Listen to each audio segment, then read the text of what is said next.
balaların sevincine paylaşsın. Dünyanın uşaqları gəlin əl-ələ verək, ən hündür bir zirvədə Türk bayraqlı yüksədək.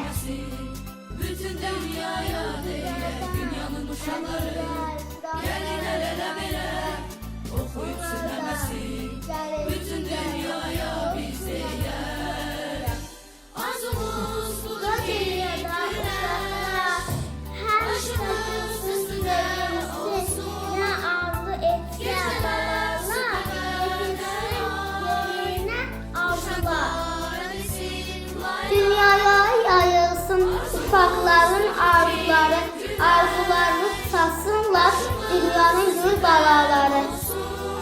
Bir sehirli yarış yapsın, dünyanı tərtəmiz etsin, uşaqları sevməyənlər dünyanı tərtəmiz etsin.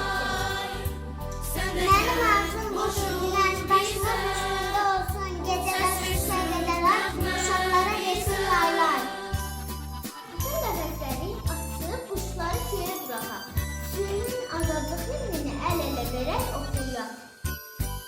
Azadlıq nəğməsidir, sevindirir hər kəsi, göyərçilər qalxsın göyə, hamı sülhə çağırsın.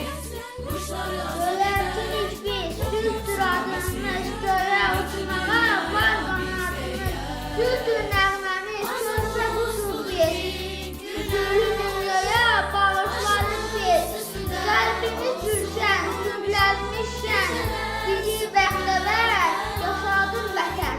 uşaqlara desin lay lay, arzumuz budur ki, güneş başımız üstünde olsun, geceler